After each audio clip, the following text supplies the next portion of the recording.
on to action items. Action item A, update on Community Wellness Center project. Mr. Gager. Thank you, Chair Schwartz. The item before the commission this evening is an update on the Community Wellness Center project, as was requested by two commissioners in a meeting earlier this year. And so I am bring up a PowerPoint, and as I do that, just as a reminder for the community, in 2019, the Four Ranges Community Recreation Foundation began a community needs assessment. And in March of 2023, the city and the foundation approved an MOU, memorandum of understanding, to guide their work on the Community Wellness Center project.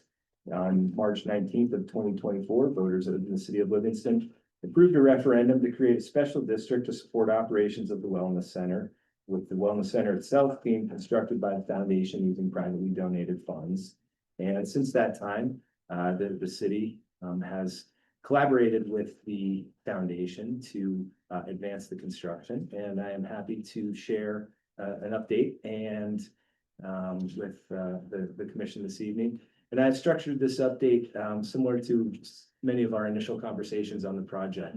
And I think, as you've heard me say in the past, there are really four main elements to a large project like this. The first is location. Second is the facility itself and how it's used. We call that programming. And then capital funding and operating arrangements are the other elements of any large project like this. So as a reminder, the project itself is located in Katie Bunnell Park, which is at the corner of North N and Gallatin Streets. And that was a location that was selected by the commission in the summer of 2023.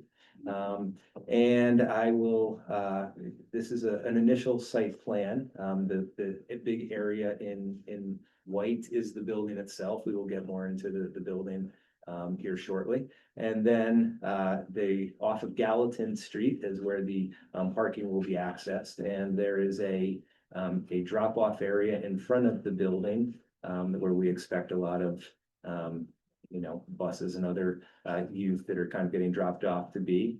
There is some handicap parking adjacent to the structure itself. And then these spots over here will be pre-wired for electric vehicle charging stations as well.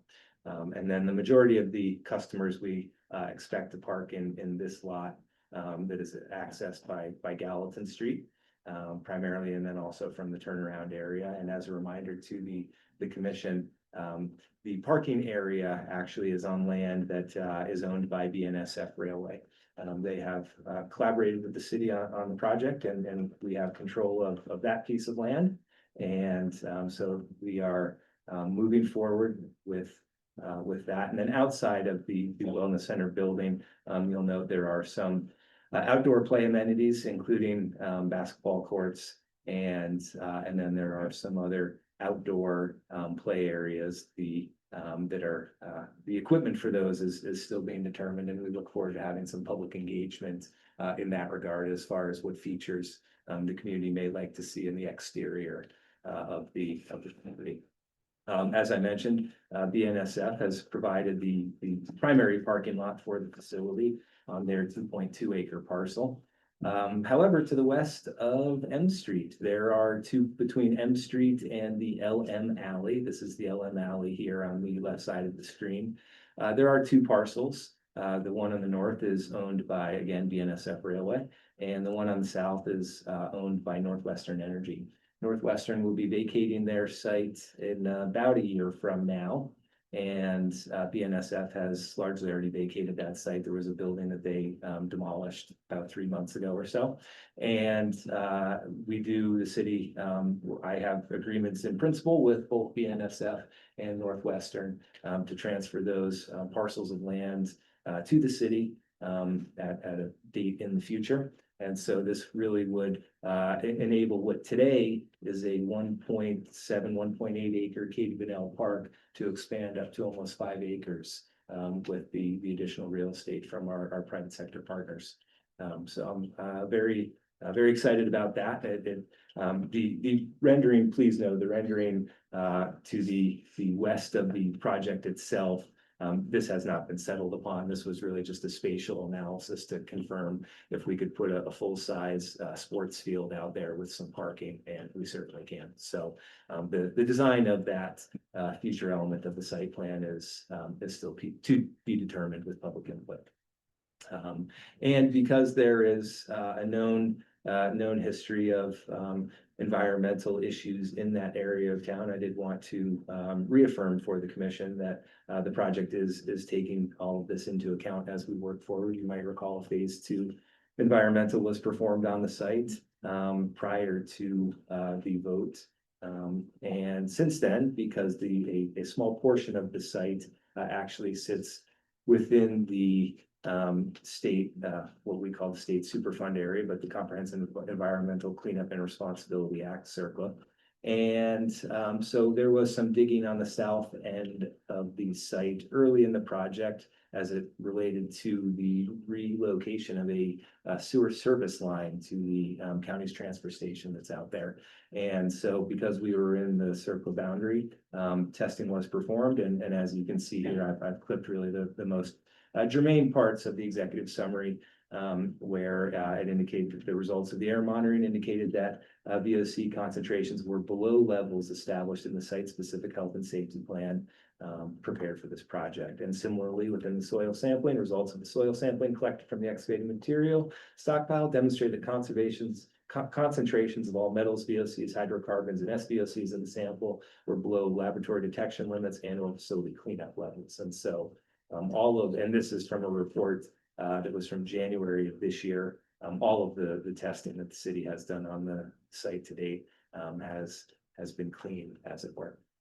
And so with that, I would be happy to move on to the facility itself, and what really is inside those walls.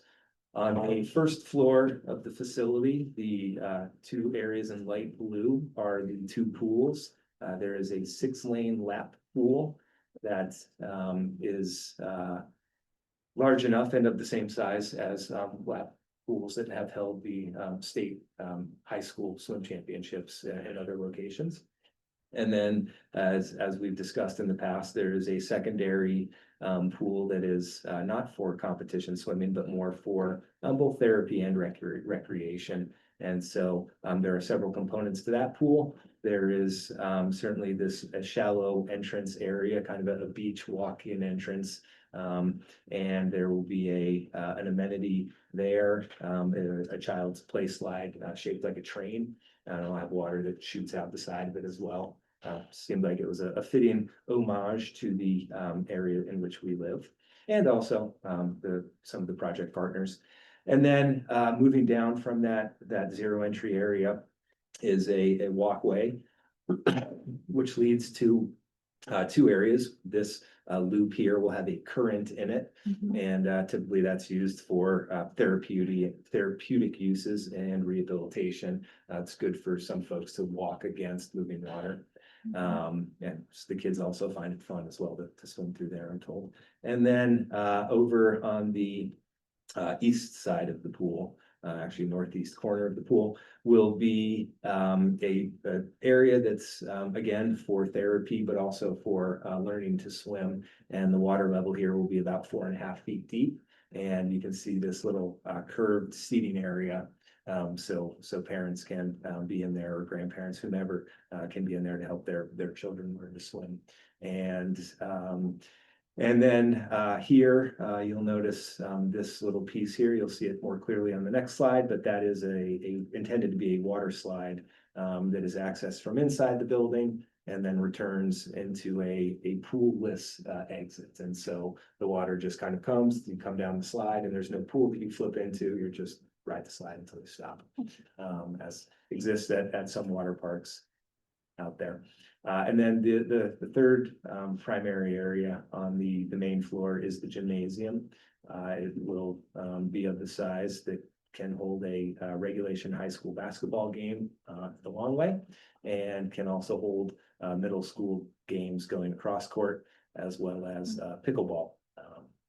And then in the center core of the building, there are 3 recreation or multi-purpose rooms. this green one up top and the pink one below it are not intended to divide, but they will have capacity for events with upwards of 50 people in each room, depending on how it's configured. And then the lower pink rooms, again, rentable spaces, these ones actually would be dividable and would be separately usable. And they will have access to the therapy pool. So we imagine there's the potential for physical therapy and other uses to occur, dry therapy before wet therapy, based on some of our conversations with providers. And the blue area is was designed as a child watch or child play area. And we are working through that. And then we do have a lobby area that will have views into the pool. And then there are some operations support facilities or areas, including office space here, reception here, and then we've got some mechanical back here. Worth noting, in this area where my cursor is a changing area with lockers. And although it's really more of a storage area, when folks are changing, you'll see it's open to the hallway and also open to the pool and these other rooms. And so the request for folks who are changing would be for them to use some of these independent changing rooms. And we have independent changing rooms both with and without showers. And then we also have several family changing rooms and full restroom areas as well. And so this configuration leads itself a little bit more to a safe operation and a safe environment for folks. But it also increases our ability to operate the building with certain staff. When there are gender specific areas, it's difficult to open a facility without having employees of both genders on staff. And so that can certainly be an issue at certain off hours, early and late. It can be difficult to ensure that you've got both genders. And so within the industry, this is a trend that is taking shape. And has been a recommendation from other facility operators that we've contacted throughout this process to consider that arrangement. And moving up to the second floor, you can see the water slides that exits the building. And as one comes up the stairs from the lobby, they will be greeted by a fitness area that would typically have your exercise bikes or treadmills, that type of thing. Also, weightlifting and whatnot. And then there is also a walking track, an elevated 3-lane walking track that sits on the outside of the upper story of the gymnasium. And so I'm pleased to be able to share with the commission some renderings from the project. This is the exterior of the front of the building. And as we get a little closer up to the entryway, this is what will greet folks. As folks are in the lobby, they can expect the entry to look very similar to this.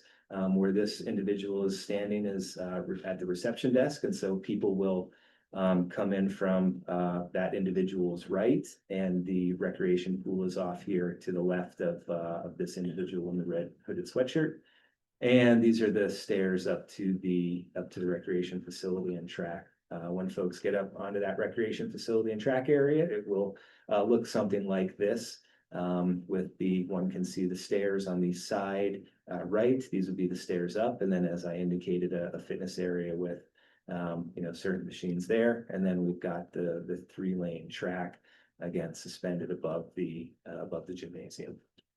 And so that is a summary of the actual building itself, and what we expect it to be like on the inside.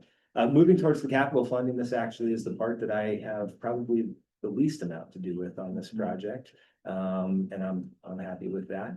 The project budget for construction, engineering, site work is 23.6 million, and that includes some additional alternates like that outdoor water slide. Believe it or not, an outdoor water slide runs a little north of $500,000, and so there are some elements like that that the foundation continues to raise money for. They have received 22.7 million as of this morning. And that funding is sufficient to complete the structure with all required amenities. Again, there are some things like water slides and others that are additional alternates that will be added, as the foundation continues their fundraising and but as I said, the building will operate very well without some of those items in there.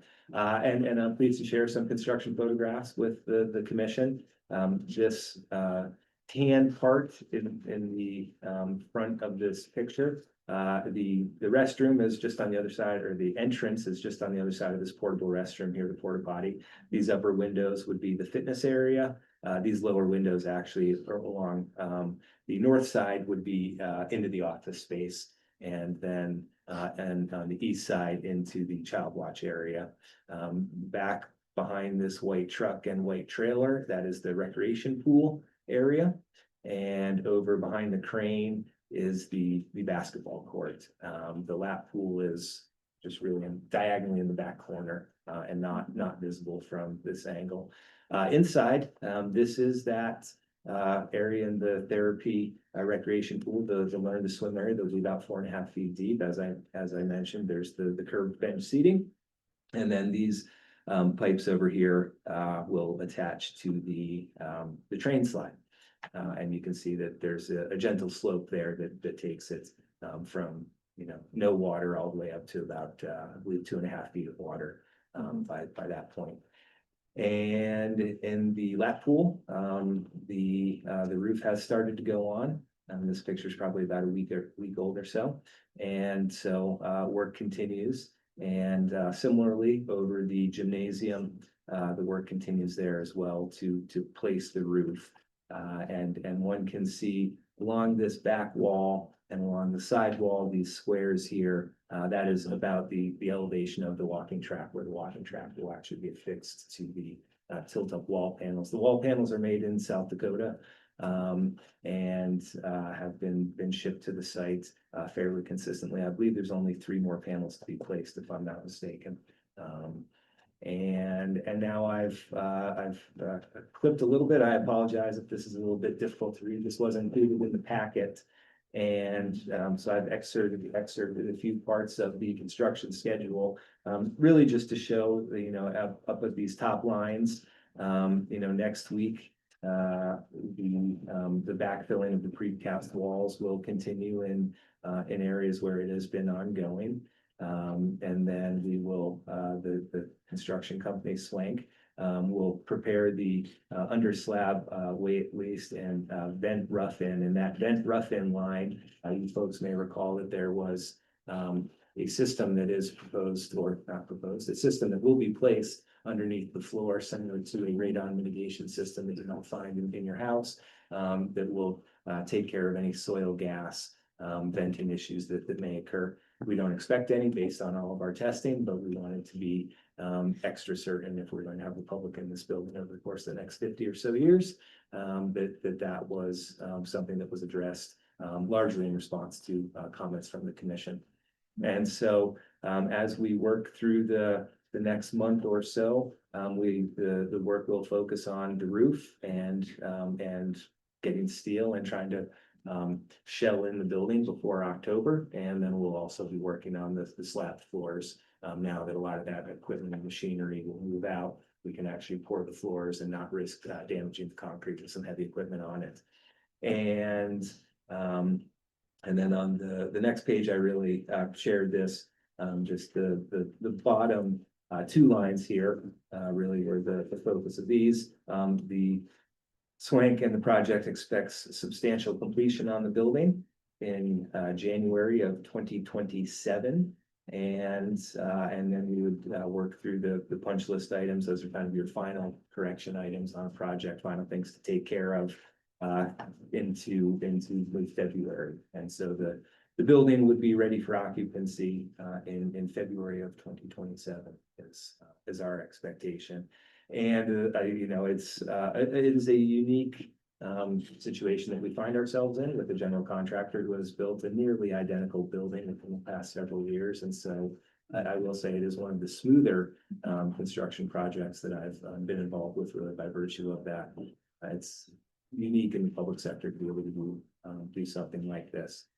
And the capital funding actually did come with, as I believe we have discussed in the past, the largest donor to the project, who provided 10 million grant, did secure the naming rights to the facility. However, it gives me great pleasure to announce here this evening that that donor has actually somewhat relinquished their rights to name the facility and asked the city to name the facility.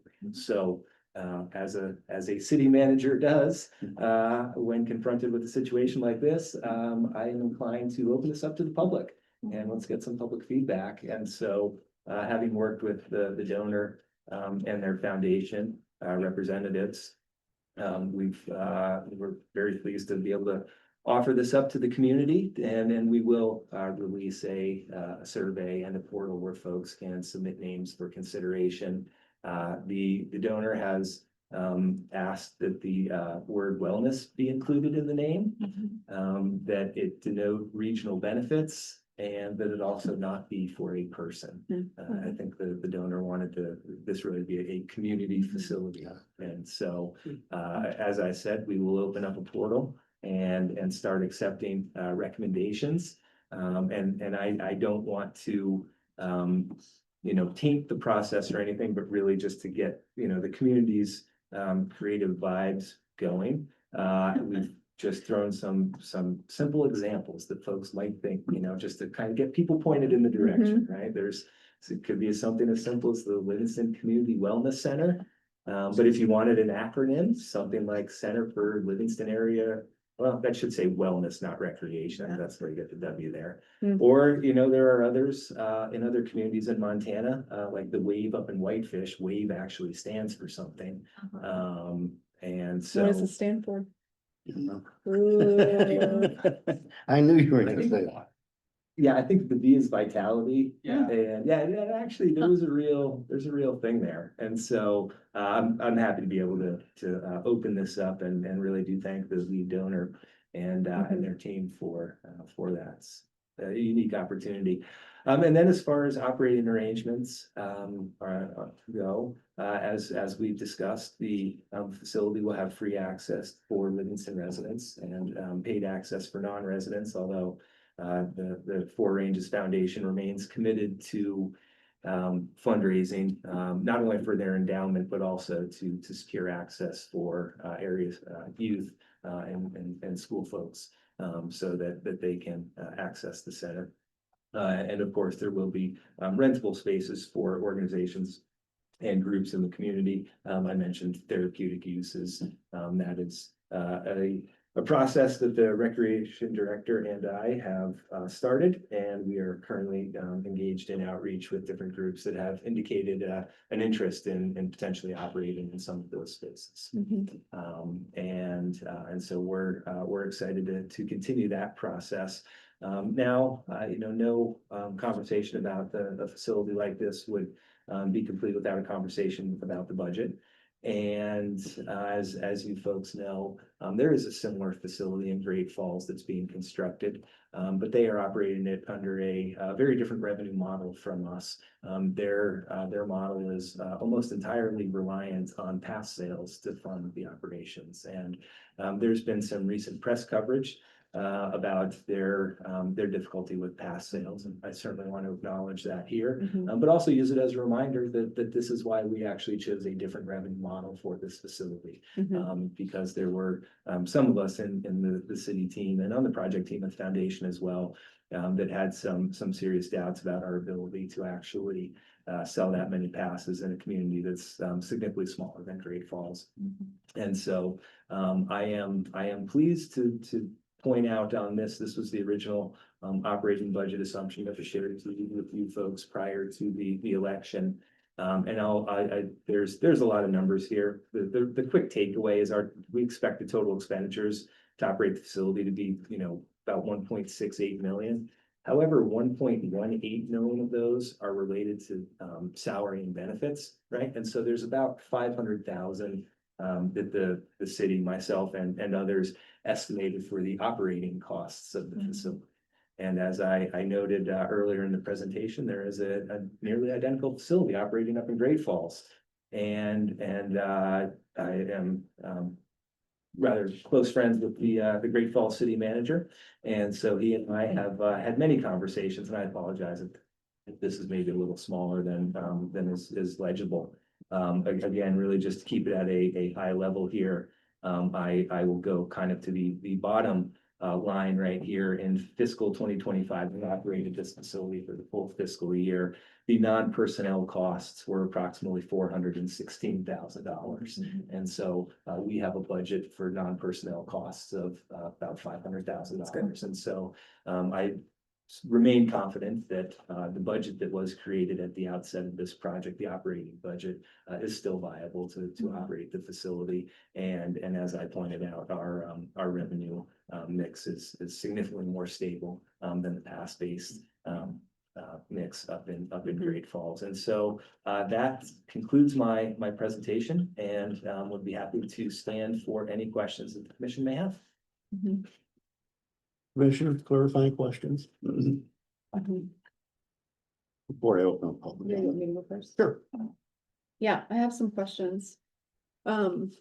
You talked about the Northwest Energy BNSF land that was to the, let me get oriented in my brain. I think it was to the west. Correct. And you said that there might be potential transfer of ownership. Is that ownership? Like, that becomes public land? Like Yeah. part of the city of Livingston land as a gift? Does? That is been the outline of both conversations, and yeah, we don't have anything written down because agreements obviously will come to you folks, but we have had ongoing conversations for over a year, and yeah. And then the parking lot is on leased land? It is leased through the construction duration of the project, just due to some railroad insurance requirements, but that land also should come to the city. As a gift from the, That's the expectation in the discussions, yeah. okay, that's lovely. That's a lovely update. Yeah, we're very fortunate to have some Yeah. corporate neighbors who are interested in supporting the project and the community. Nearly unheard of that we get more public land. So I'm curious, you've been working, or the team has been working with partners, and you talked about the pool and the court being potentially suitable for tournaments, it sounds like. Is there a plan for people in those places that are observing? Like, is there room for seating and sitting around and watching your grandkids, or your son or daughter, whoever, like doing the thing? There absolutely is, and I guess maybe I can most easily show that if we go back to the maps. It's a fairly neat feature for anyone that happens to be in the Great Falls area. This area up here, this wall right where my cursor is, actually is a very large window that looks right down onto the lap pool deck. So it sits right up about here. And so there's kind of a way to look down, but then you'll also note that we have some bleachers shown here on the deck. The facility in Great Falls actually had 8 lanes, but that was one of the complaints, was that there wasn't enough deck space for people in tournaments. And looking across the state and talking with MHSA, the high school association, a 6-lane pool would be suitable. And so we have achieved some deck space there for bleachers, and then this area of the recreation pool as well will have some seating for watching, and then within the gym as well, within the lines of the high school basketball court are these dark lines here. There is sufficient space for bleachers on both sides of the court. So yeah, we think it should be a facility that can very suitably accommodate many community events. And then, thank you for that, that's helpful. And then, so you're talking about the naming of the facility, which is really exciting. That is a really generous. I don't know what you call it. sharing that right with the community when they could have kept it for themselves. It's really generous, giving back to Livingston. I'm a little bit curious about that process since we haven't done anything like this. I guess as a commissioner, I'm assuming and maybe hoping a little bit that there's also like that there's a lot of public input, but also some process for a very wide range of things to get brought down to a manageable list, because I'm guessing the commission votes on that. Is that? Oh, yes. And I'm hoping maybe there's like an internal review committee in case like something hilarious, but potentially not super respectful to the community. I mean, I'm just like throwing it out there, like something that like would be well received by everyone and not divisive. Just because that's like a thing that happens in some places, right? So. Yeah, it sounds like maybe we could have a process that would just sort of like account for. Okay, Yes, no, we absolutely, and I probably didn't, maybe I didn't point out the donor has indicated that they would like to be able to review the name before it Yeah. goes on a building. Really just for the reasons That's that you good. pointed so out. it's not something disrespectful. Yeah, Yeah, oh, okay, that's a good idea. great, Yeah. okay. It'd make it a little bit cleaner, Yeah, but also inclusive at the same time. Okay, that sounds really that. nice. I think that's all my basic clarifying. questions. I just would say that like from the conversations from when this started to where it is today, I am a little bit beside myself with how far this project has come to be more in line with what the community's been asking for. It's a little, it's catching me a little bit off guard tonight. I don't know about the rest of you, but good work.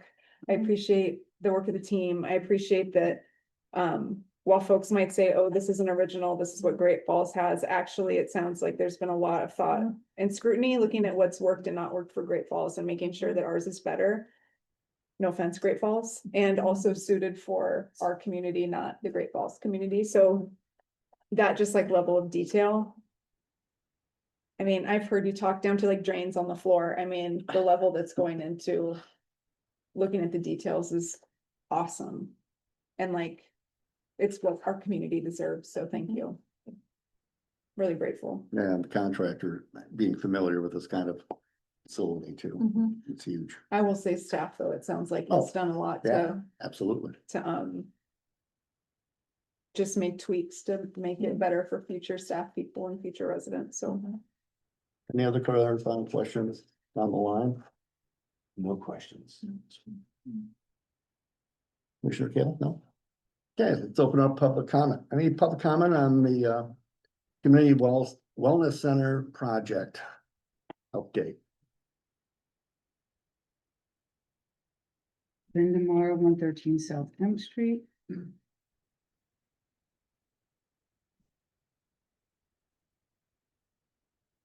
So I appreciate your sticking with the details. And I was supposed to be talking to you, I'm sorry. I appreciate Grant sticking with, paying attention to the development of this project, because Yeah. I definitely am one of the skeptical people on this side of things.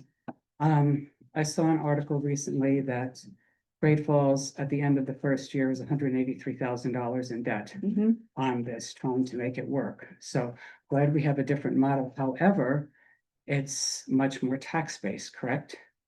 And so when I did my calculations at the time that this was being sold to the public before we voted on it, it was going to be the 6th most expensive item on my tax bill. The amount of, this. We have a hard time passing anything with the voters that adds $15 a year to our tax bills.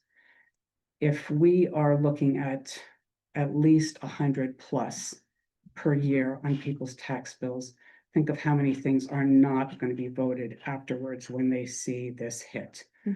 And that was not honestly expressed and explained.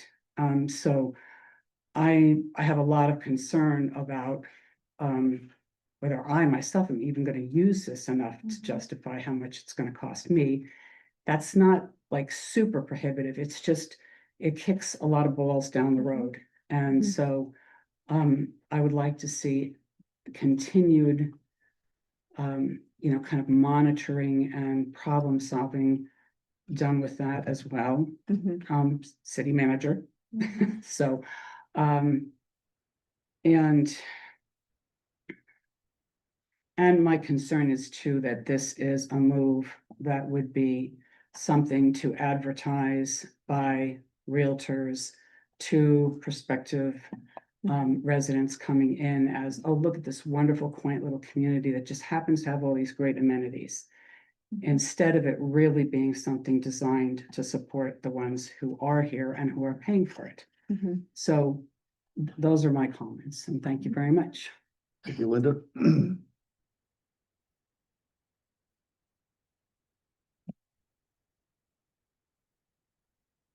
Okay, Got it.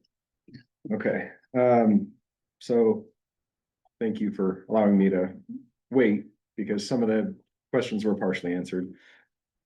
So as I started earlier, does the city anticipate, a bigger city like Bozeman giving pay increases and therefore having to compete to keep the talent here, as was mentioned when we were discussing Mr. Gager's raises, that to retain the proper talent, and I understand it's a very different level, but to retain the proper talent, that the wages are gonna go up and up and up, and we may not have the funding.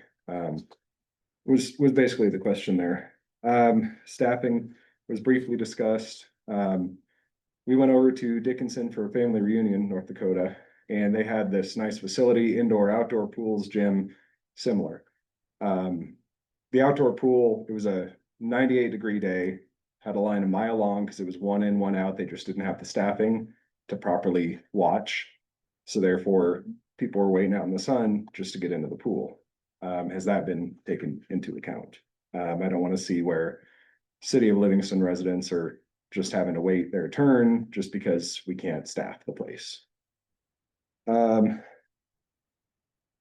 the idea of the no person names, I understand that's from the donor himself or herself. I don't know who that came from, but the fact is, this used to be a beautiful park named after a Park County resident.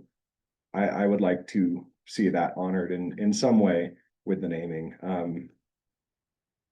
The name was removed with the park, and now this wellness center is coming in, and there's an opportunity to name it. Potentially as respect to Ms. Bunnell and her family, it could be an opportunity there. Just wanted to put that out there. The soccer field, I'm curious if that's going to, and I might have missed it, facilitate the closure of that section of M Street. It appeared so in the rendering. So I'm just curious if that would just make it one grassy area between the wellness center and the soccer fields. It appeared that way in the drawing.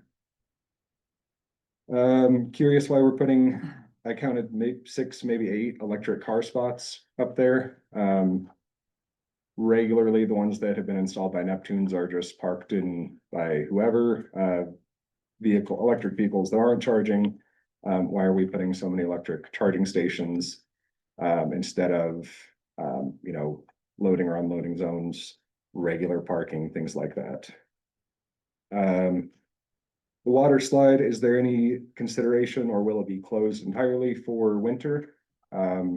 I don't know how that works with the slide and water, if it's insulated enough to run in the winter. It's just something that popped in my head. And that is what I had on the community center. I imagine the underpass questions will wait for underpass. Okay, thank you. Thanks, Josh.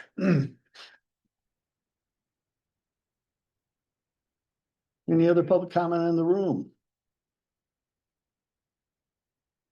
Don't see anybody anxious to run up. We'll move to online. Any public comment online on the Wellness Center update? Please come off mute or raise your hand.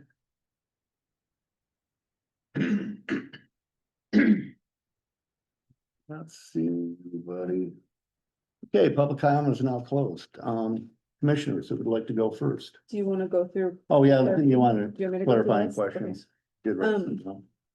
Linda brought up the difference, thank you, Linda, in how it's paid for, and I was wondering if you could share a little bit about the difference in the Great Falls model where they're basically people have to buy a membership versus taxing, but also the endowment is a huge difference that I don't know if people understand what it is Yeah, or we what it didn't will be cover used that. for. Yeah. Yeah, no, excellent. So, yes, as was discussed prior to the election, you know, there really are, two ways to fund this, either through user fees, or through just a property tax-based system. The city of Livingston chose the property tax-based system because it was a little bit more stable, and a little bit, you know, less, dictated by the economic or individual whims of different community members, right? It provided that level of stability. And so, that it really does create a completely different operating model, for our facility relative to Great Falls, facility. And so hopefully I answered your question there. Mhm.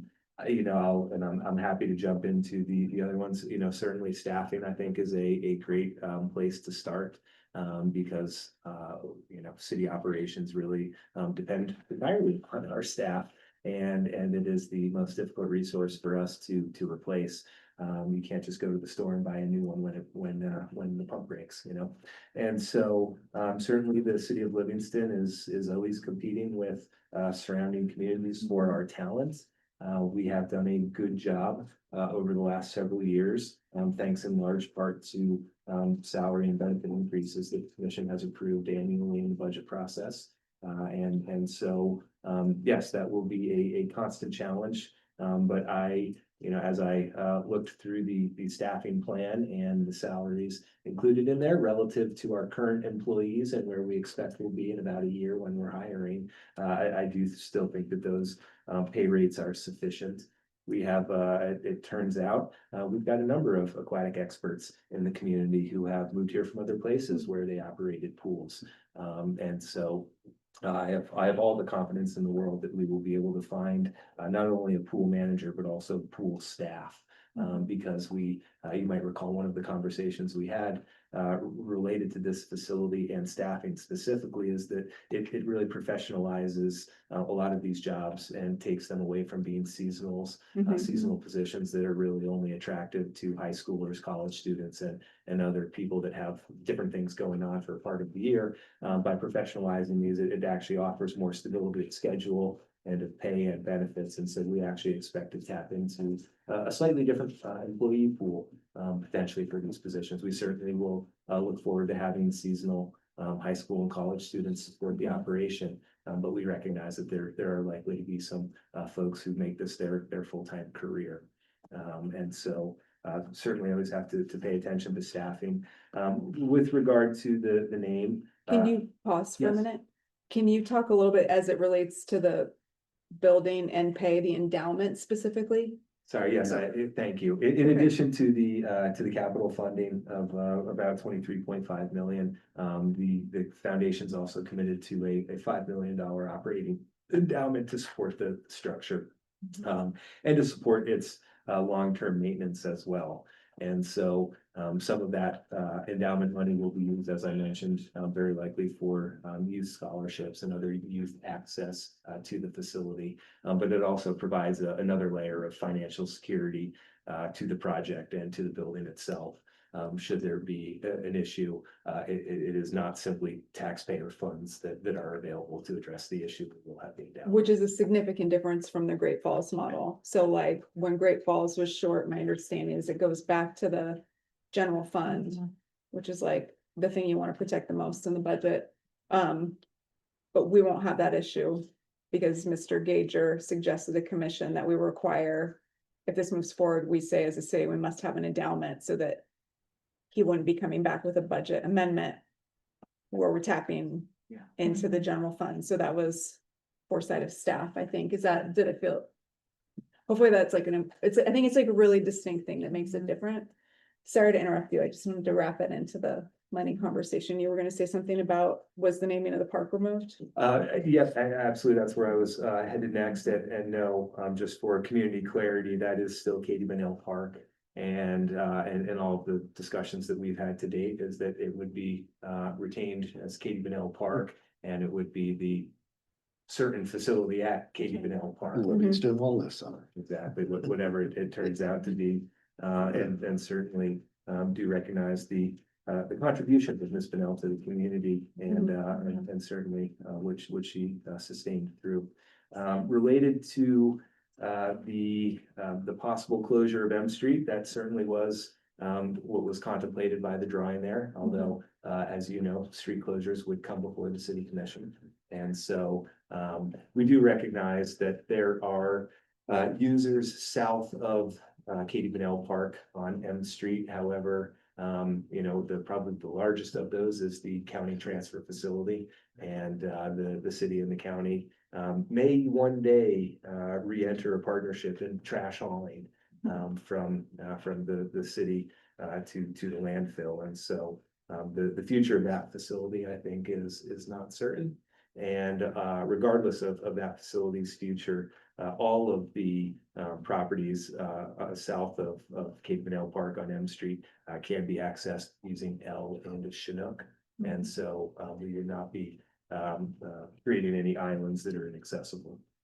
And when it comes to the electric parking, that the decision was made to run conduit to that area. Those are 8 spots that are all together. Whether or not all 8 receive charging stations is, I think, up for future discussion. However, we recognize the value in putting the conduit in before we asphalted over the parking lot, and wanted to be stewards of funding with that. And I would remind folks that again, all aspects of this capital construction project are being privately funded by the Florida Ranges Community Recreation Foundation.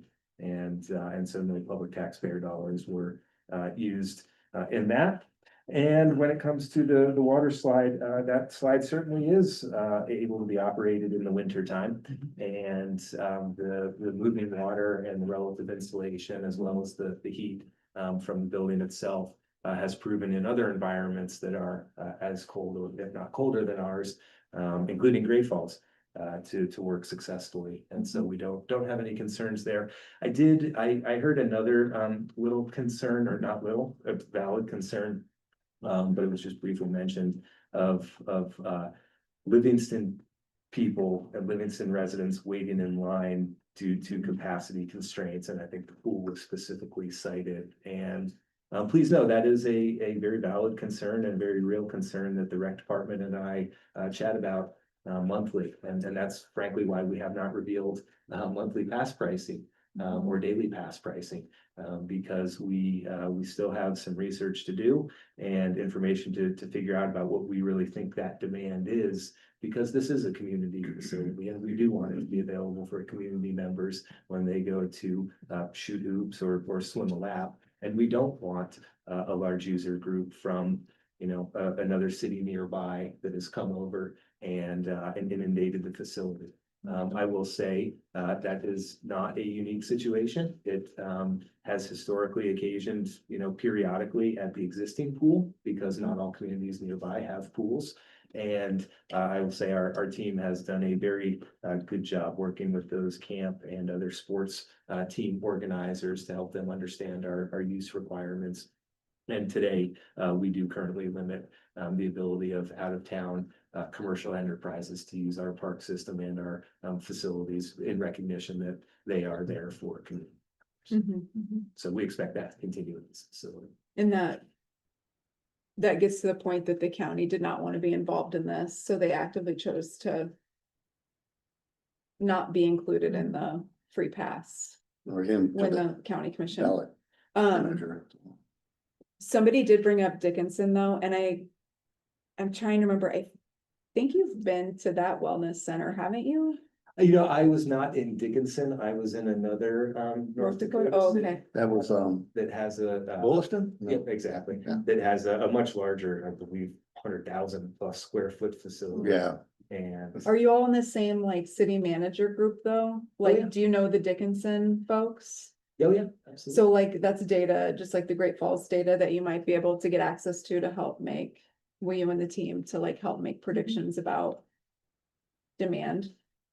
Yeah, just 3 weeks ago, the city managers from North Dakota, South Dakota, Montana, and Wyoming all got together, and folks from North Dakota were there, and myself, Great Falls, and some others did have some conversations about That's great. recreation facility operations, do's, don'ts, lessons learned. So, and we have brought a lot of those lessons back to this Mhm. facility and this design process. That's great.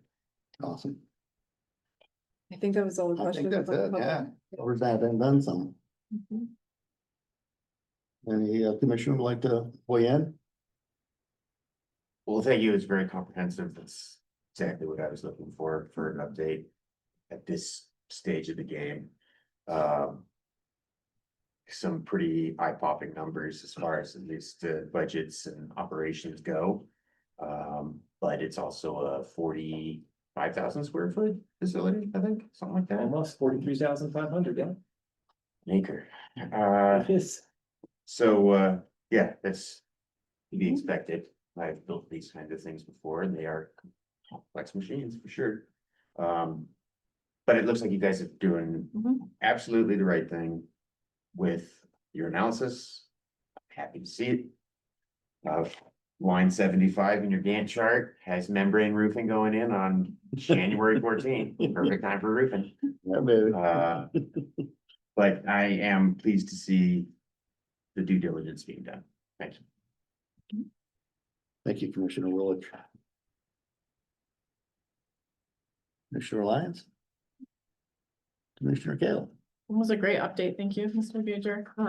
It's been fun to watch and see the pictures and watch the building start to pop up. So that's exciting and encouraging. Thank you for your due diligence on all of this and for your outreach to our corporate sponsors or corporate partners around the building, and having those conversations and potentially getting some extra land for this facility, for the community members. That's amazing. So thank you very much.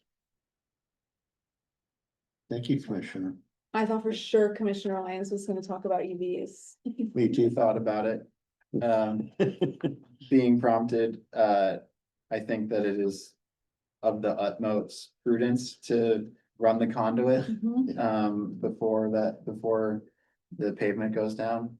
It's actually really cheap and the term's called future proofing. Mhm. And there are plenty of signage and other methods for ensuring that those areas, if they become charging stations, are properly utilized. So I think it's a really prudent way to go about the construction of the project. So well done to the team for doing that. Mhm. Thanks for taking the bait. I would say I too have been skeptical of this project, for the reasons that were named. I think people did know what they were voting on in terms of like the cost with taxes, because I think some of the things might not have been super clear to the public, but I think from the city perspective, I do think that the city staff and city commission had always been really transparent about the cost. Mr. Gager brought before the commission repeatedly for certain house sizes, like household sizes or property values. So I do think that people knew that, but I also agree that it will definitely shape the future of our community, this going in. So I think it's important we get it right. You know, so I feel, while skeptical, also optimistic that the folks here, being the commission, made our priorities known in terms of cost and who gets to access it and how much it should cost if you're already being taxed, which is zero. That doesn't count like programming, like if you're paying for lessons or something, you still have to pay for lessons, but otherwise, you know, also I think that the staff has been really responsive, creating a process by which the public directly changed the outcome of what this building looked like and have included all of those main priorities, which we didn't know if that would be included, but now we could see in the renderings that it was. And then I think another big difference between Livingston and Great Falls is it sounds like our staff is really working hard before the building is even constructed to think about programming and sustainability of operations before it's even able to be inhabited. Like, that seems like a very big difference in my understanding of the Great Falls model. So I'm feeling like optimistic that there's a lot of lessons learned and a lot of responsiveness from the current administration to the community. That was a lot of words. Okay. On page 73 of the packet, though, it's interesting. I would encourage folks on their own time. You can really see the operations plan with numbers if you like spreadsheets like me. And also on page 74, for those that are interested, a member of the public did mention the staffing model. It shows the number of employees, basically a basic work schedule, hours and wages. This has changed significantly since the first draft I ever saw when we learned about the wellness center. Again, thank you to the administration for responding to the commission when we've been asking for livable wages for staff. Before the city manager budget adjustment ever happened, all of the staff budgets were adjusted. And fun fact, assistant city manager position in Bozeman is now being advertised. It's open for interviews. People can apply. The starting salary is $195 and it goes up to just about $250,000. So we are well under the Bozeman pay. That's the assistant city manager. I think they have one or two. I can't remember. We have 0. Bozeman is a different scene. We're never going to pay Bozeman wages, I don't think. We'll also not have their tax base. Yeah. So we're a different scale here. I just wanted to point that out for folks that aren't paying attention to the details in some ways that some of us sort of have to all the time. But I really like the update. Thank you for being thorough. Thanks for giving us lots of details. This is a lot of transparency and it's what I like. The transparency, particularly, yeah. Thanks, Quentin. I yield. Thank you. I can't add anything more to that, but it's a great job. Drive by it quite often. And excited to see the progress. Fun. Anyway, I'd entertain a 5-minute break motion before we go to the rail I'll crossing. make a motion for a 10-minute break. Second. All in favor? I Just Motion carries. Just even at 7. Hmm? That way it makes us even at 7. Oh, I got you. Yeah, fine.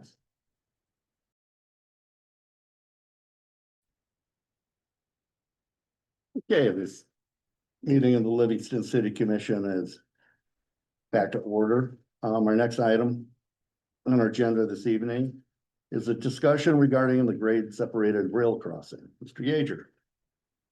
Thank you, Chair Schwartz. The item before the commission this evening is